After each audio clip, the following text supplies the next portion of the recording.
No Stella, no life, I one stranger. Aldebaran. And that which had been called out in a clear voice was something that Aldebaran hated. He hated that name. In addition, he also hated the person who had called out to him. Furthermore, plenty of other factors that he hated could be squeezed out for argument's sake. Anyway, this hatred of his could not be helped. Stranger. Good grief, that is quite the displeased face you have got on there. Though I had suggested that name thinking it would be the best thing to do for you. Speaking in such a nonchalant manner, that upside-down face entered his field of vision. The reason for its inversion was plain and simple. It was because he was lying down, sprawled out on the ground. And the reason that he was lying like that was also plain and simple. It was because this upside-down person had gotten the best of him. The gaze, tinged with discontent, along with the facial features adorned with long lashes and composed beauty that did not waver in the slightest, could all be made out in his upside-down field of vision, which really pissed him off. Stranger. Sorry for that. I myself am not particularly concerned with beauty. Though even with that said, I do sometimes pay undue worry to the fact that I have a rather thin figure compared to my friends. Looking at it on the whole, I wonder if I might be jealous to the extent of abandoning it. While saying that, the upside-down person lightly put on flirtatious airs. Their demeanor and gestures made it obvious that they wanted to say, I would do no such thing. So his feelings of absolutely not wanting to go along with that person's whims no matter what ended up winning out. However, in response to his silence, that person giggled, cuckoo, stranger. If we ignore your rebellious heart to the version of me inside of you, would the fact that you are aware of the words I wanted to say, but did not actually utter not mean that I had imagined the exact same words as you? Aldebaran. That sort of reasoning's way too underhanded. Isn't that a scam that's like, the one who speaks wins? Faced with logic that was far too invincible, he jumped up as if to say not to mess with him. But that direct and genuine protest of his did not seem to resonate with that person at all. After all, for her, it seemed only natural to not pay mind to any verbal abuse or objections stranger. Underhandedness, scams, and whatnot are a bit off the mark. After all, I am an evil witch, you know. Indeed, with an expression quite fitting for a witch, one more malicious than that of cowards or conmen, she smiled. Too stranger. Aldebaran. And whenever that was called out in a clear voice, Aldebaran would no longer want to respond. Even if he understood it as a name that referred to himself, he could not help but hate the things he hated. Having said that, even if he persistently tried to remain ignorant, it would be of no avail. That was because, stranger.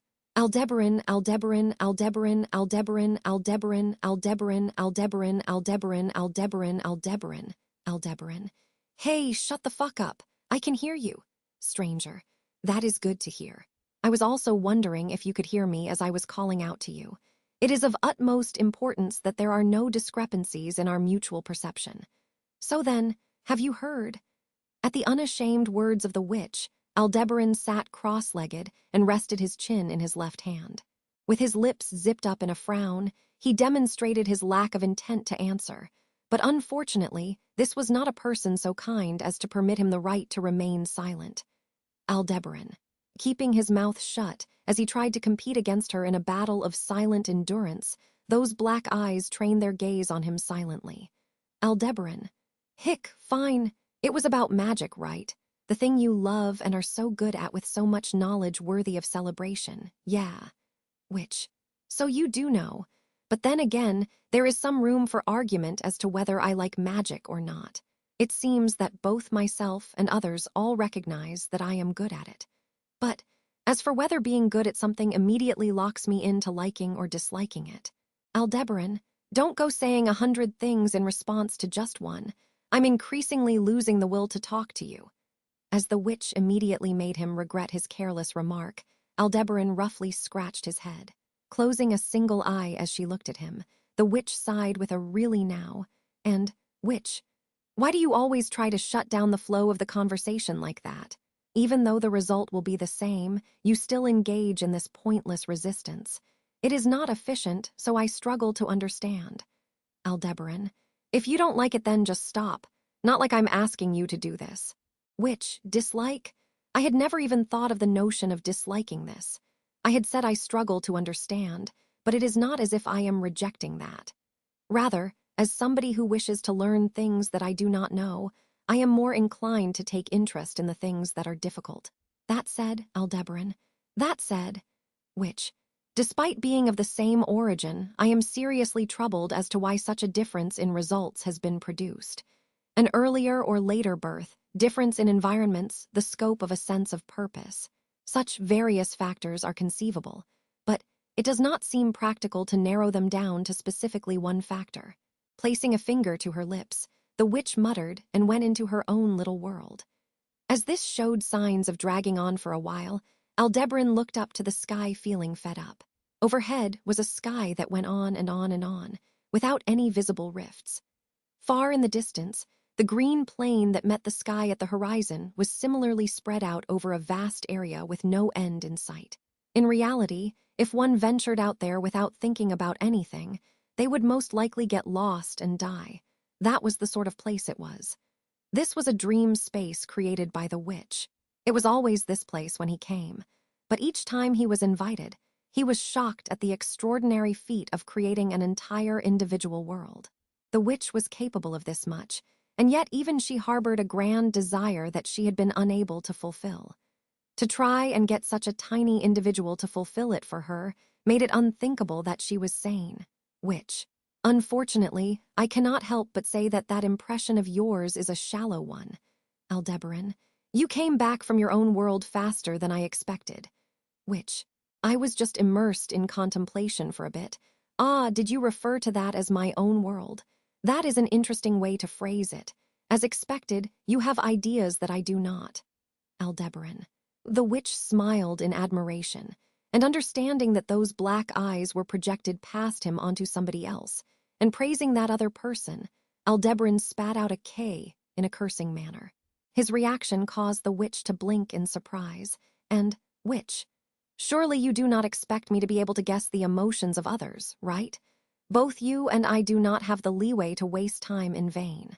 That is why I deliberately ignore all of your complex feelings, but you seem to have a misunderstanding. Aldebaran. Misunderstanding is the witch who can't understand people's hearts about to lecture me. Witch. Logic and emotion are separate things. They must not be allowed to mix together. Recall that which is entrusted to you and cannot be entrusted to me. It is an issue divorced from one's amount of strength or presence of ability. To put it tangibly, what is required is not one's qualities. It is a qualification. Aldebaran, qualification. Which, indeed, the qualification to stand before her.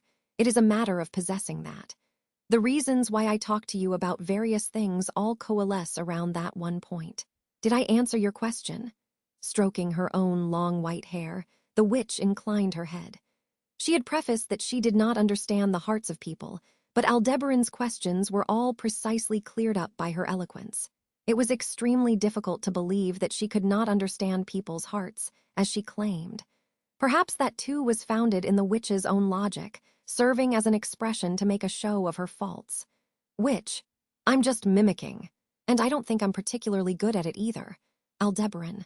Which, after a certain amount of observation and verification, it becomes possible to systemize the flow of thoughts and actions to a certain degree. I am doing nothing more than adopting that from the people I have occasionally encountered. Whether it is often or not, I believe it is something that everyone can do. As expected, the witch had accurately processed the reason for Aldebaran's silence, and if what she said was true, it was nothing more than a calculated result based on a vast array of patterns. However, if one began to say such things, then one could also question if free will even existed in anyone at all. Aldebaran. I don't think I'm especially complex, but on the other hand, I don't think absolutely everything is so simple that it can be covered by statistical data. Which, did I hurt you? If so, then excuse me. I am not denying your humanity. I am not so supreme of a living being that I could do such a thing, you know, Aldebaran. Which, we have gone a bit off topic. Shall we return to the main focus? Time here passes slower than it does in reality, but that is not to say it is infinite, even if you use your authority. It was likely not that it had become inconvenient for her. The witch's demeanor was as if to say that she truly thought there would be no meaning in continuing, to which Aldebaran nodded, yeah. After all, even if it was with a person he hated, and with a name that he hated, it was necessary for him to be here. For both Aldebaran and the witch, that was where the meaning of their lives laid. Which, well then, with you lying on the ground there, you have now witnessed the effects of the 4 fundamental attributes. There are also the 2 attributes of yin and yang on top of that, but let us exclude them from the candidates of things for you to learn. Aldebaran. And why's that? You can't teach them well. Which? It also depends on the attitude of the one learning, but that is not why. The attributes of yin and yang have a conflicting relationship, so if you advance in one, it will have an impact on your acquisition of the other one. And the talent you possess for the yin attribute is planned to all be used for the acquisition and execution of the forbidden art you are to be taught. Aldebaran. Don't make developmental plans for people all on your own. Which, after all, that sort of duty has been entrusted to me by those guys and my friends. So, what will you do? At the inconsiderate question from the witch as she tilted her head, Aldebaran furrowed his brow. Likely, he was being asked about the 4 attributes other than yin and yang, about which of the magic attributes of earth, water, fire, and wind he wished to be professionally taught in. That is what it seemed like. Aldebaran. Which one, Until just a moment prior, in order to let Aldebaran experience the effects of those attributes, the witch had fired off an assortment of extraordinary magic. She had probably fully intended on teaching Aldebaran at full strength with those methods, so as to allow him to narrow down his choice of magic. In all honesty, those methods were a vivid display of how she did not have a human heart, but Aldebaran. Magic of the earth attribute should do fine. Which, why did you think to want that, if may I ask? Aldebaran. Earth, stone, sand, and whatnot, I thought that controlling those things would be the most versatile. Fire and wind are far too restrictive in the way you can use them. Water isn't too bad, but I can't see myself mastering it. That's why earth magic will do fine. Plain yet crafty, the absolute best, isn't it? Which, having heard Aldebaran's choice and reasoning, the witch fell silent. Closing a single eye amidst that silence, Aldebaran asked the witch, what in a stern voice. Then, the witch lightly shrugged her shoulder with a nothing. Which, I was just admiring how your selection and reasoning are truly so much like him. Whether you like it or not, you have inherited the systemized likeness of him. Aldebaran. Hick! If she truly did not intend on irritating him, she must have been an expert at stepping on landmines. Truly, flaring up with indignation at the statement that could only ever serve to put him in a foul mood, Aldebaran was seriously wavering as to whether he should attempt to lay his hands on the witch, knowing full well he would lose. Wavering as he wavered, he suddenly thought of a way to take revenge. Aldebaran, it is an honor, teacher. Which, what? As her cheek stiffened with a twitch, the witch narrowed her black eyes at Aldebaran's words. Seeing the witch's reaction, Aldebaran wore a huge grin on his face and shrugged his shoulders. Aldebaran. After all, you've taught me all these things until now, and you want to teach me about magic from here on out. So then, isn't it only natural to call you teacher with immense respect? Which, I shall tell you this under the assumption that you do not know, but the addressment of teacher is something tied to exceedingly bitter memories for me. That is why, Aldebaran, that's why I'm calling you teacher from now, teacher. Which, called by it repeatedly, the witch displayed a reaction of clear displeasure for the first time. Having accomplished that, Aldebaran moistened his lips in an attempt to double down. But that assault did not come to fruition. The witch's expression had clouded over. It was accompanied by a clear atmosphere of sorrow and pitifulness. Aldebaran, GHHH, which, no, excuse me.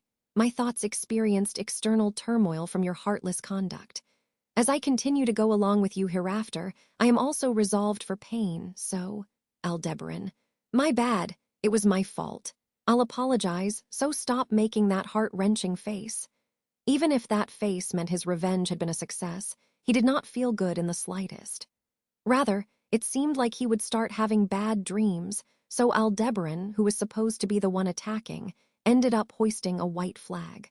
Which, Oya, is that so? I guess you are quite reasonable. As Aldebaran declared defeat, the witch instantly released her anguished expression, one that had been on the verge of tears, and spoke so in an indifferent manner. Her unashamed fake tears. She had not gotten to the point of actually crying, so they were not even fake tears, but having been deceived by them, Aldebaran began to tremble all over, and Aldebaran.